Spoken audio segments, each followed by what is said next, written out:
لما ناداني هو فصرت عبدا مملوكا. Assalamualaikum warahmatullahi wabarakatuh.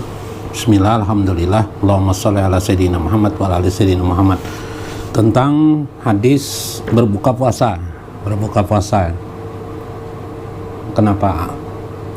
Ada yang mengatakan di media massa bahwa hadis tentang Allahumma lakasumtu wa bika amantu itu wa ala rizqika aftartu itu tidak sahih hadisnya, ya gitu ya.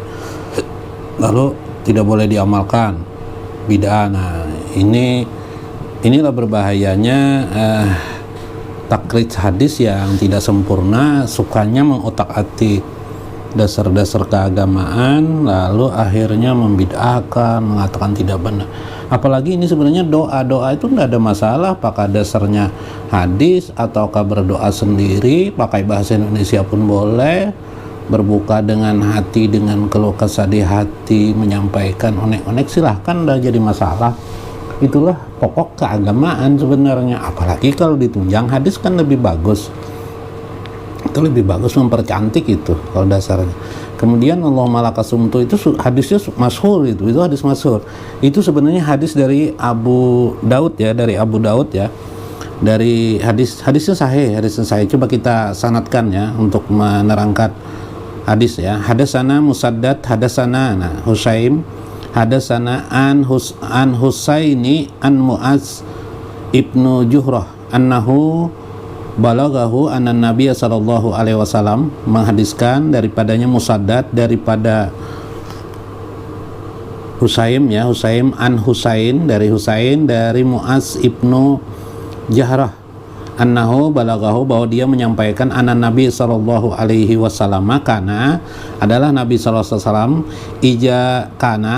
ija aftara, apabila beliau berbuka puasa beliau berdoa qala Allahumma lakasumtu wa ala rizqika aftartu. Allahumma, ya Allah, bagi engkau aku berpuasa, wa ala rizqika, dan atas rezeki engkau aftartu, aku berbuka puasa. Hadis ini diriwayatkan oleh Imam Abi Daud, hadis yang 211. Itu ada 4 rawi di situ. Nah, sekarang tanggapan rawi yang pertama dulu ya, terhadap tanggapan hadis yang bernama Musaddad. Siapa Musaddad? Musaddad ini menurut Ibnu Hibban, ia adalah atabakat, termasuk orang yang dalam tabakatnya adalah sikoh.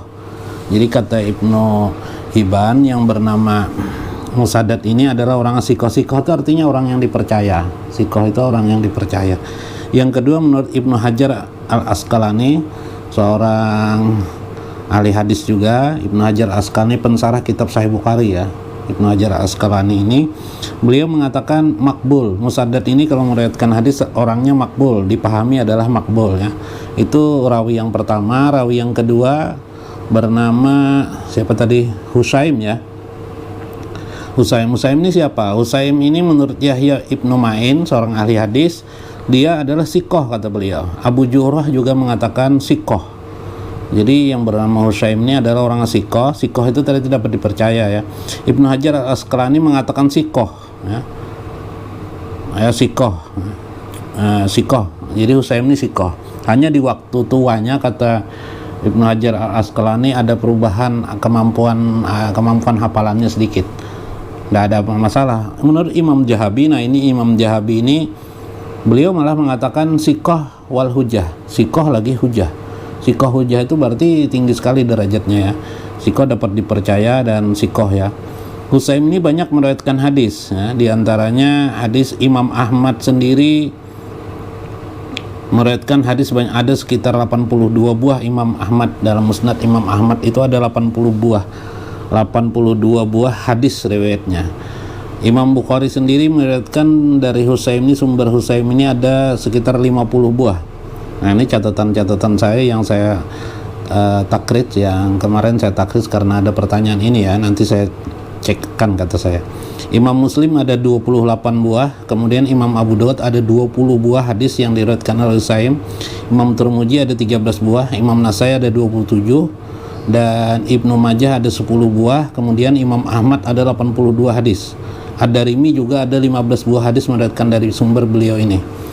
Itu rawi yang kedua ya.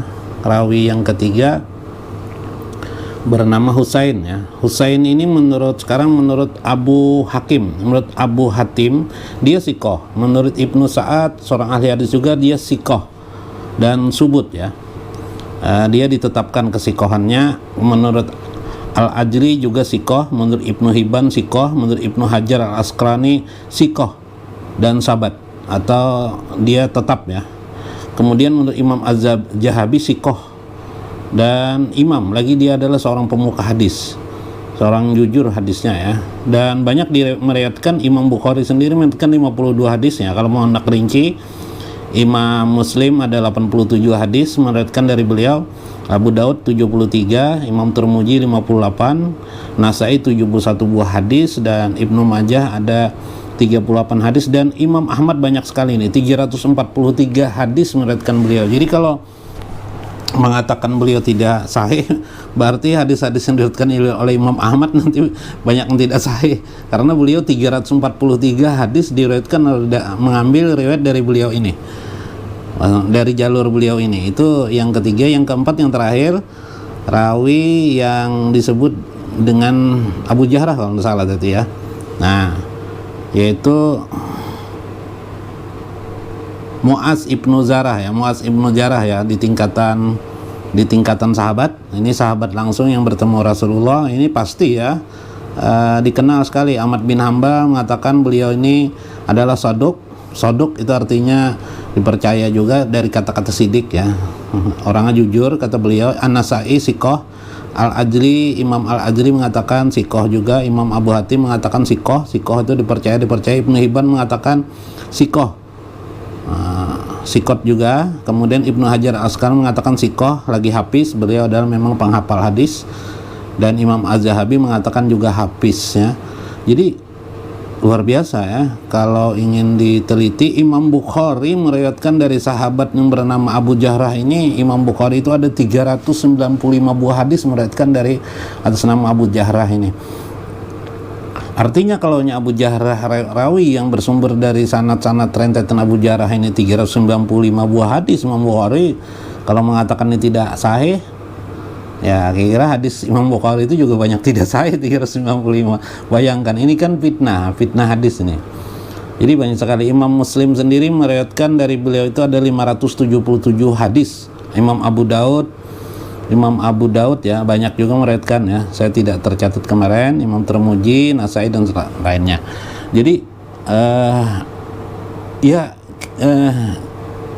ini kan mentakris hadis. Takris hadis ini kan hanya untuk kalangan ilmuwan hadis ya.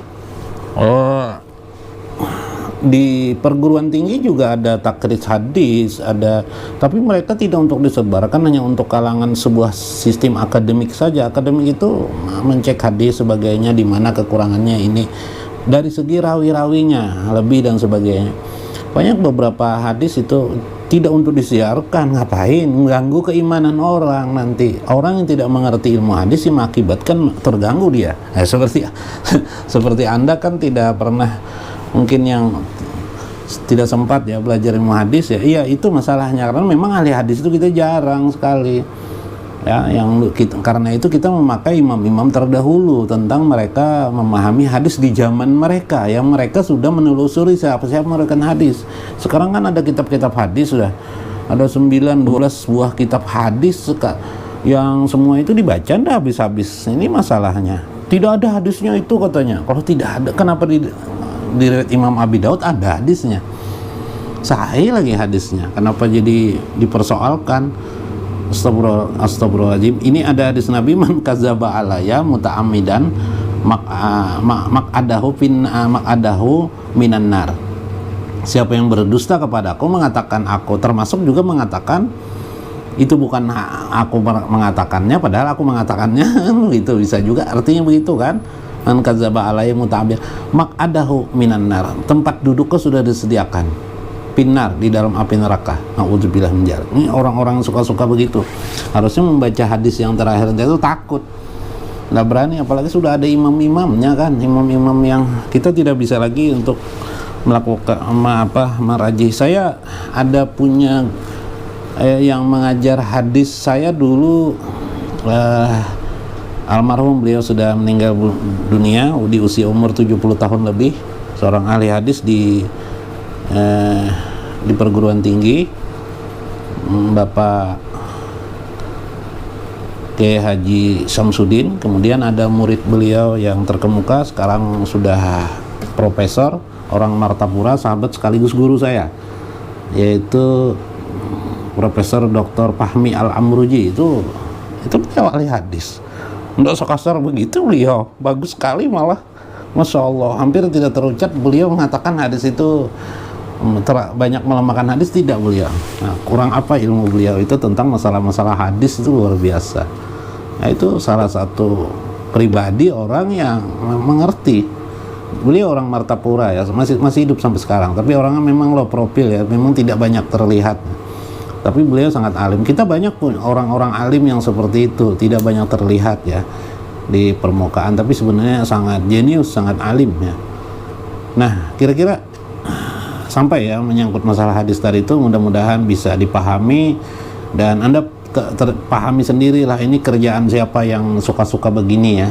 Ya Anda pahami aja lah sudah. Mungkin hal-hal yang lain nanti mungkin yang tidak sempat terjawabkan, mungkin Anda pahamilah dengan trik yang memahami seperti ini. Wallahu a'lamu bishawab, wallahul muwaffiq wa aqwamut thoriq. Wassalamualaikum warahmatullahi